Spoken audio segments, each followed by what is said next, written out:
irmãos, o pastor José de Alencar, também a sua esposa, a irmã Terezinha. Como iremos recebê-lo? Sejam bem-vindos em nome de Jesus.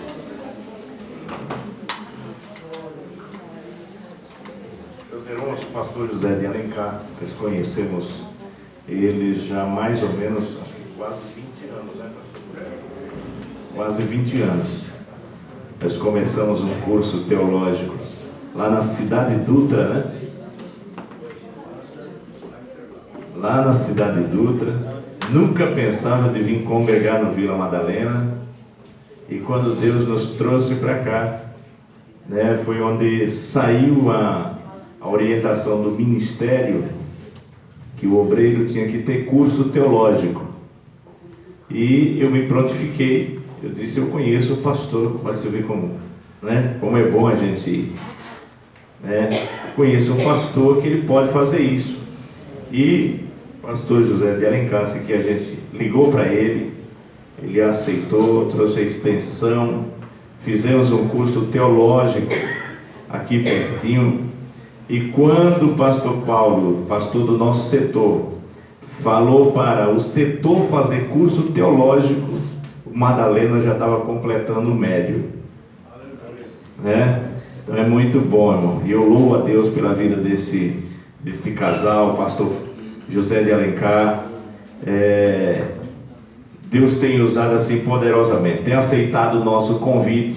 E nesta manhã ele estará encerrando esse trimestre, um trimestre muito abençoado sobre o sacerdócio, né? E com certeza nessa manhã não será diferente. Eu peço à igreja que se coloquem de pé para nós recebermos o servo do Senhor. Amém? Amém.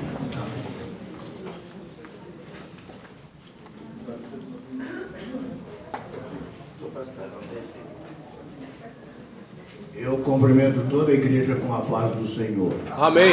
Irmãos, podemos nos sentar. Eu só sou um servo de Deus.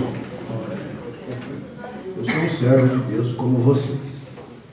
E fico muito feliz de poder estar com vocês nesta manhã para compartilhar da parte de Deus o estudo da palavra de Deus. Como o pastor Alvino falou, a gente já tem uma comunhão de longa data, não é? E Deus tem abençoado a nossa vida, tem abençoado a sua igreja, e nessa manhã não será diferente. Deus está entre nós nesta manhã para inspirar a sua palavra. Esse trimestre nós estudamos sobre o tabernáculo. O tabernáculo é o símbolo da presença de Deus para o povo de Israel.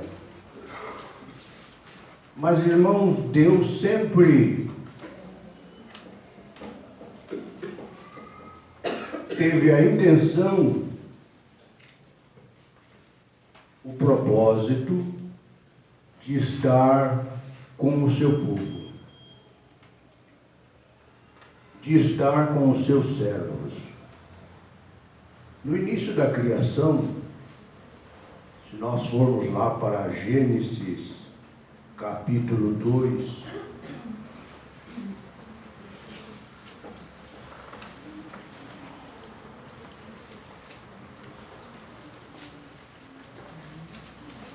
Gênesis 2 e versículo 8, diz o seguinte: E plantou o Senhor Deus um jardim no Éden, da banda do Oriente, e pôs ali o homem que tinha formado. Deus arrumou um lugar, proporcionou ao homem um lugar onde ele pudesse viver, onde ele pudesse ter comunhão com ele. E no capítulo 3,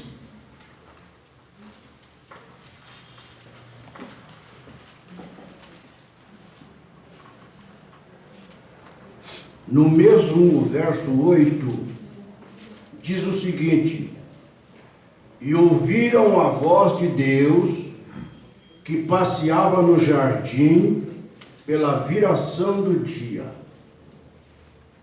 Veja, irmãos, Deus tinha comunhão com o homem.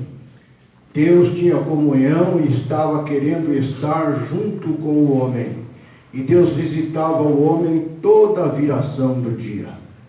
Boa tarde, Adão, como é que passou o dia? Boa tarde, Eva, como é que passou o dia? Se alimentou bem? Estava boa a fruta? O pomar estava perfeito? Deus visitava o homem toda a viração do dia. Então Deus queria ter uma comunhão. Deus queria ter um contato com o ser humano. Mas se nós caminharmos um pouquinho mais na palavra de Deus, nós vamos ver que em Gênesis 3,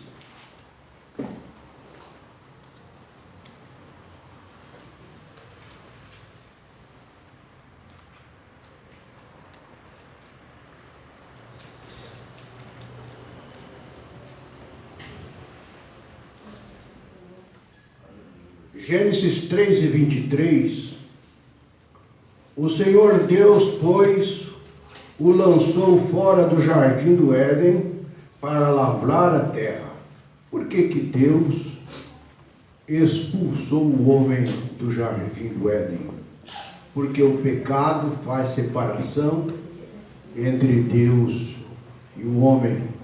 Não há comunhão com Deus quando há o pecado e a transgressão. E o homem desobedeceu a Deus. O homem se afastou de Deus. E isto quebrou a comunhão do homem com Deus. Quebrou aquela unção que tinha do homem com o seu Criador. Mas Deus, Ele sempre teve essa preocupação com o homem.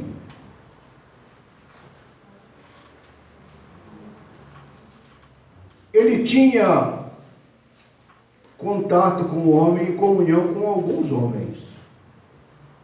Disse que Enoque andou com Deus e Deus para si o tomou. Então Enoque tinha comunhão com Deus, Deus tinha comunhão com Enoque.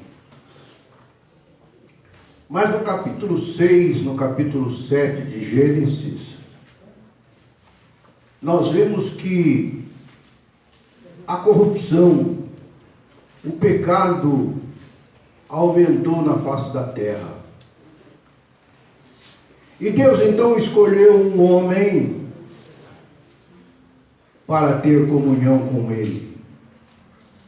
Esse homem foi Noé. E Deus exterminou quase toda a criação, deixando Noé para dar continuidade à espécie humana. E Noé tinha 3 filhos, Sem, Cão e Jafé. E de Sem, da descendência de Sem, nasceu Abraão. E Abraão vivia numa nação idólatra. Abraão vivia cercado do pecado e da corrupção. E Deus, lá no capítulo 12 de Gênesis, Ele chamou Abraão. Abraão, sai da tua terra, saia do meio da corrupção, saia do meio do pecado, e eu farei de ti uma grande nação. Deus queria uma nação para estar no meio dela. Deus queria um povo que o adorasse. Deus queria um povo que o respeitasse. Deus queria um povo diferente e especial. E para esse povo crescer demorou bastante, porque a mulher de Abraão era estéril. E dos 75 anos aos 100 anos, Abraão estava esperando o milagre de Deus. E quando Abraão estava com 99 anos, Sara engravidou para ter Isaque. De Isaque nasceu. Interessante que a mulher de Isaque, Rebeca, também era estéril. Sara era estéril, Rebeca também era estéril. E diz a palavra de Deus que Isaque orou durante 20 anos para que Rebeca pudesse engravidar. Naquela época ainda não tinha fecundação in vitro. Não tinha clínicas de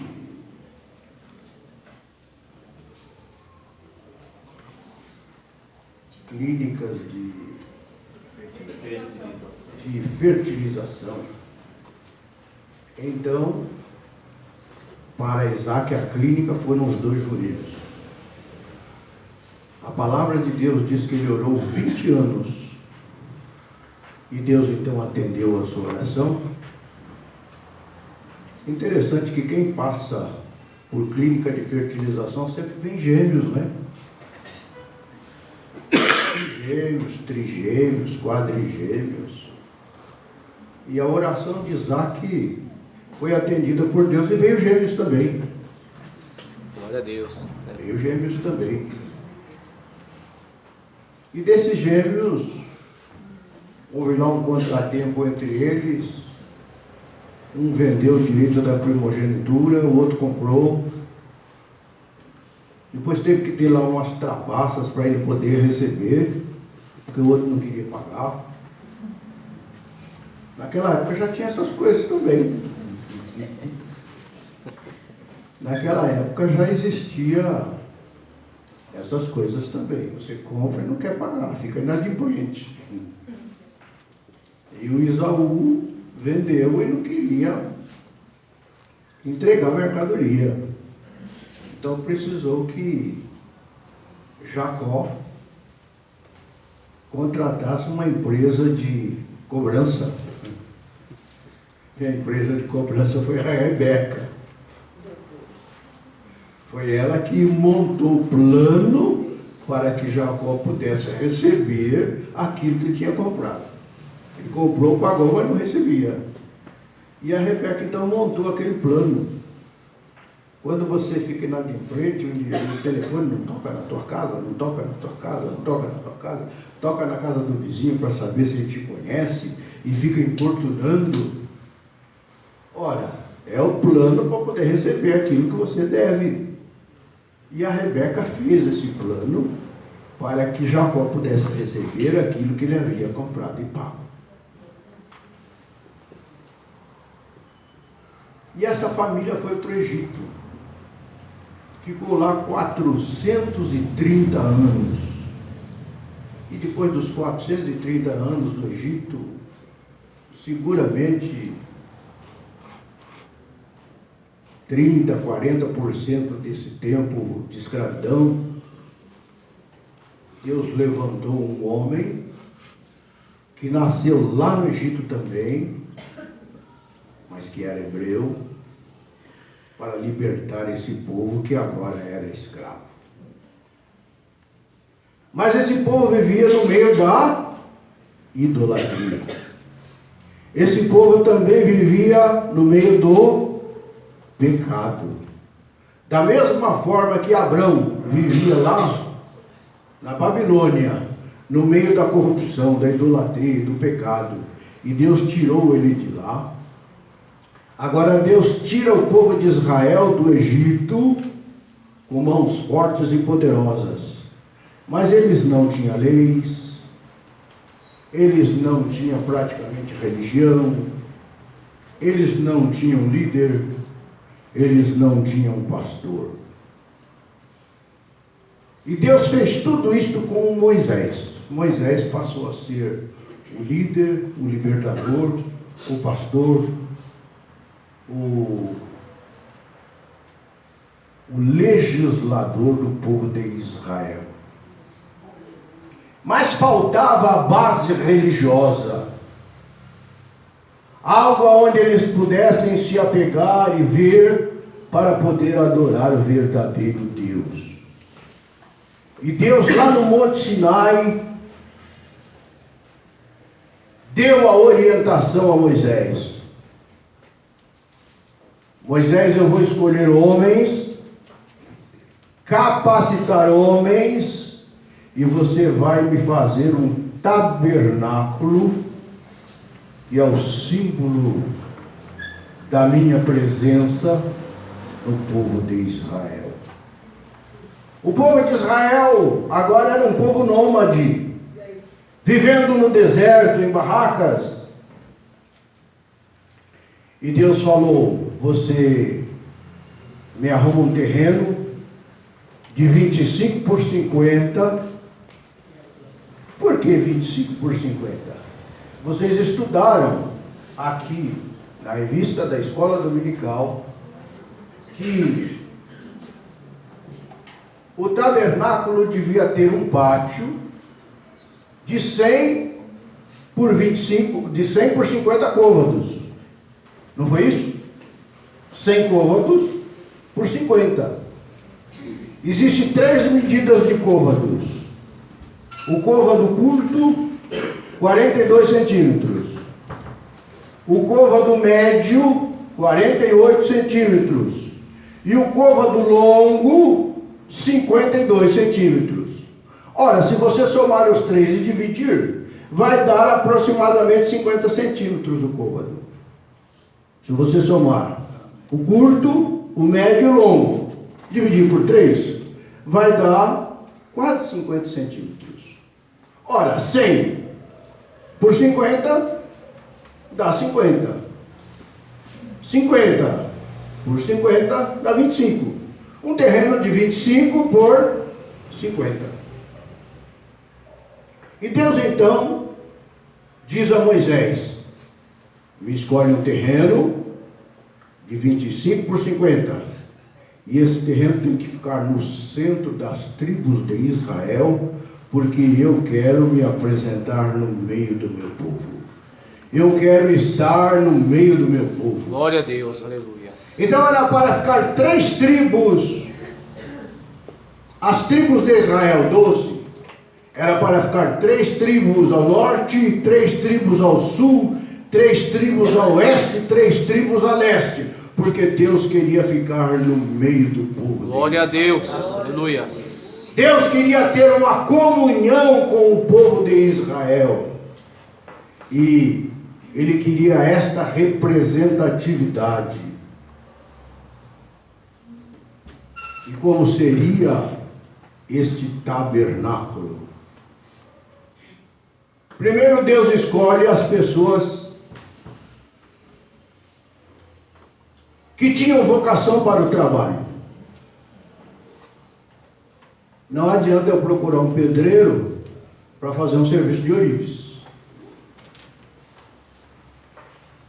Não adianta eu procurar um carpinteiro para fazer um serviço de fundição.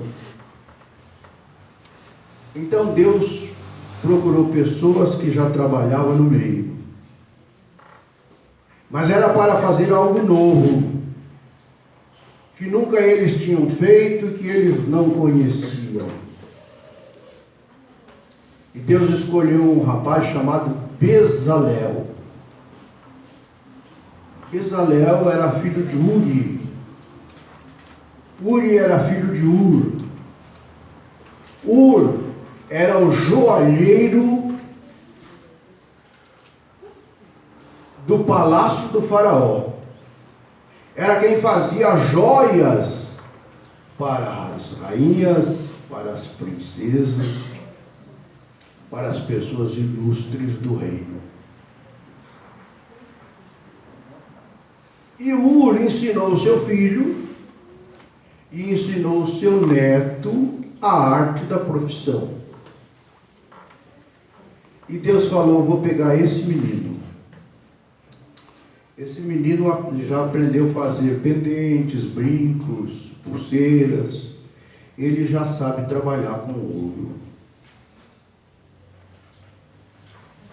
Irmãos, Deus procura as pessoas certas e capacita estas pessoas para a obra que Ele quer fazer.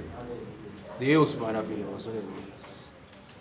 Deus não vai pegar um analfabeto para colocar aqui em cima que ele não consegue ler a Bíblia. Mas Ele procura alguém que tenha um pouquinho de condição e capacita esta pessoa. Dá condições a esta pessoa. Dá conhecimento a esta pessoa. Faz com que ele aprenda a ler e entender a palavra de Deus. Faz com que ele não só aprenda a ler e entender, mas aprenda a ensinar a palavra de Deus. Ensinar é uma arte. Cantar é uma arte. Orar é uma arte. Deus, uma vez eu ouvi uma oração numa festa. E o pastor deu oportunidade para uma pessoa fazer uma oração. Irmãos, mas eu nunca vi uma pregação tão bonita quanto aquela oração. Mas aquela pessoa, ele orou com tanta autoridade que parecia que ela estava pregando. Eu me lembro que ele era um tenente aviador. E ele dizia assim: ó Deus, eu te ofereço o espaço, eu te ofereço a minha aeronave, eu te ofereço este céu. Tudo não é de Deus? É de Deus, mas era o lugar aonde ele governava, o lugar aonde ele tinha autoridade, um lugar onde ele dominava. E ele falou: ó Deus, eu te ofereço tudo isto. Irmãos, é tão importante quando nós podemos oferecer a nossa vida ao Senhor. Glória a Deus. E quando Deus escolheu aqueles moços, Ele falou: e esse moço não vai ficar sozinho, eu vou dar um outro moço para trabalhar com ele, chamado o Eliabe. Ele vai trabalhar com ele. Esse nunca trabalhou com ouro, mas eu vou ensinar. Os dois juntos vão aprender. Aprenderam a arte da fundição, aprenderam a arte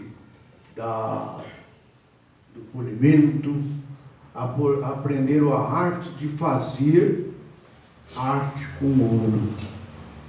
E Deus então deu todo o planejamento, o projeto para Moisés. Moisés, este é o projeto. Eu escolho homens, capacito homens, e você vai ter o trabalho de colher ouro, prata e pedras preciosas entre o povo. Faça uma oferta e o povo vai oferecer isto. Mas Deus já tinha planejado isso lá atrás.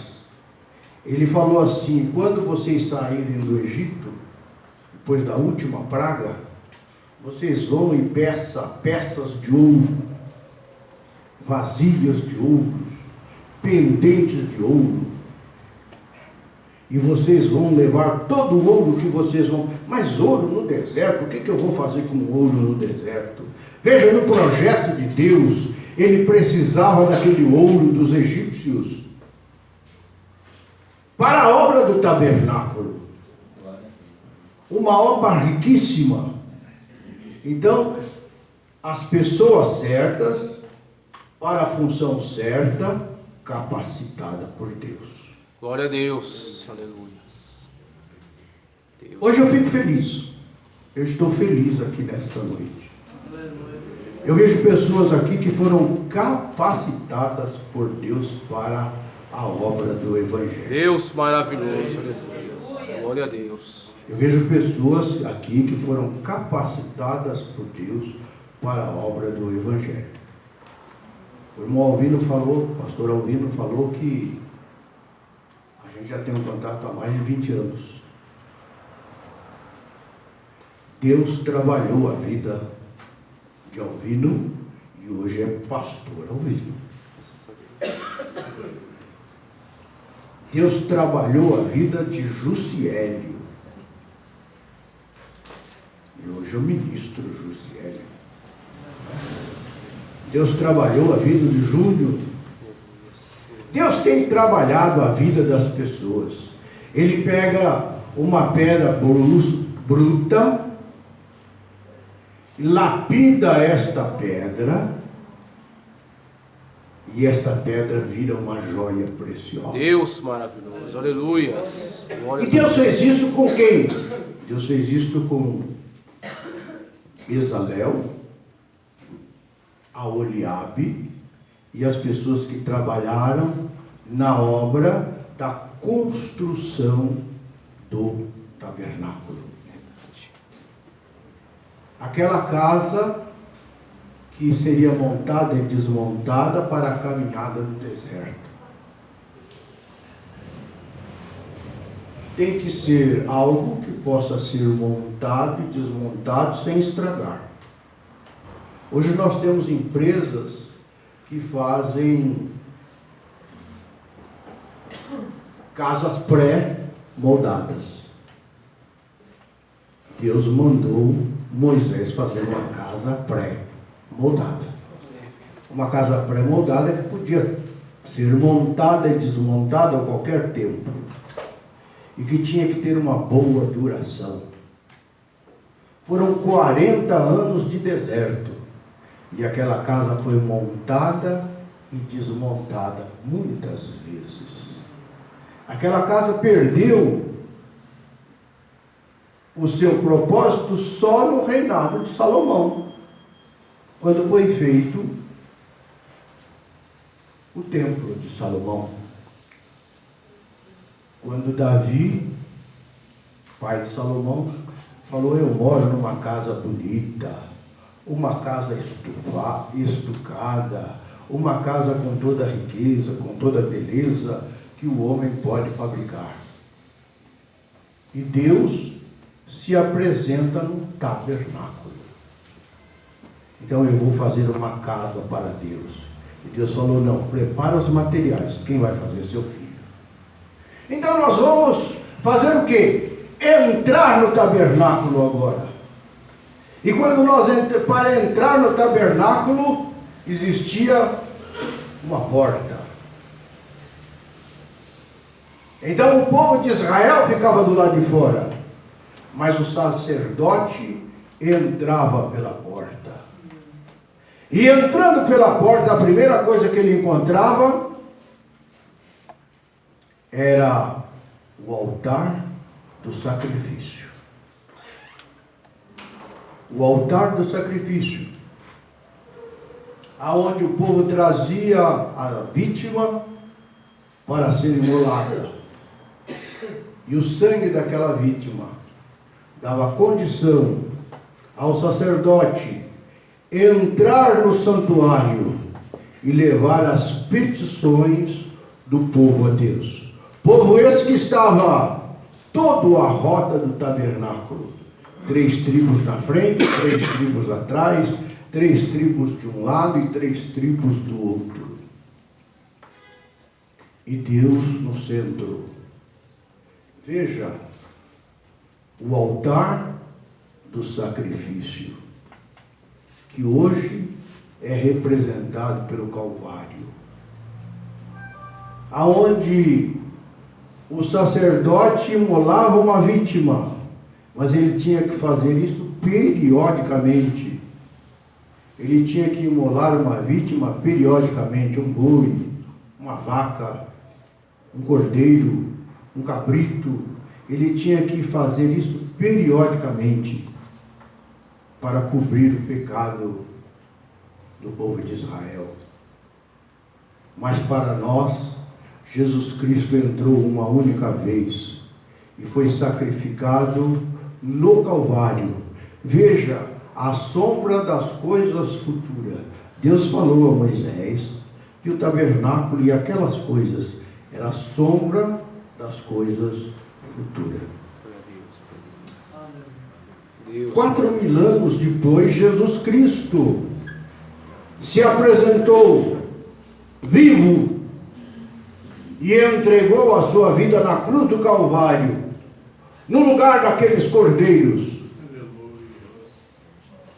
para nos garantir o perdão das nossas culpas, Deus maravilhoso, dos nossos pecados, glória a das Deus, nossas transgressões. aleluia. Aquilo que o sacerdote fazia uma vez por semana, uma vez por mês, Jesus Cristo fez uma única vez. Amém. Para garantir a salvação, a vida eterna, o perdão dos pecados de todos aqueles que aceitam o seu sacrifício. Era necessário que Deus aceitasse o sacrifício que o sacerdote estava oferecendo, para que ele pudesse ter as culpas apagadas. Ora, se eu não aceitar o sacrifício de Jesus Cristo, ele de nada para mim serve. Ele só serve para quem o aceita. E o povo de Israel então levava a vítima era sacrificada para que eles pudessem ser perdoados dos seus pecados. Entrando no tabernáculo, aí depois tinha a pia. Esta pia era para lavar as mãos, os pés, para que o sacerdote pudesse entrar na parte interna do tabernáculo. Então ali tinha que ser uma água pura, aonde ele limpava as suas mãos, os seus pés. Naquela época não tinha costume de tomar banho, viu, irmão? Lavava as mãos e os pés. Aliás, por muito tempo, na época de Jesus também, chegava com a bacia para Jesus lavar os pés, para que ele lavasse as mãos. Pegava a água, eu vou beber um pouquinho dessa água aqui, mas ele molhava a mão e só punha a nuca. Punha só quando dava um mergulho no rio. Quando dava um mergulho no rio, aí sim tomava banho. Mas fora isso, lavava os pés e as mãos. E o sacerdote precisava, depois do sacrifício, o sacrifício é algo triste. Não sei se vocês já viram matar um animal. Não sei se vocês já viram matar um animal. Eu não vou aqui fazer uma noção macabra da morte do animal. Outro dia na minha igreja chegou um pastor, na aula do sacrifício, dizendo como é que matava, como é que espirrava o sangue, que espirrava na roupa toda. Não, matava o animal.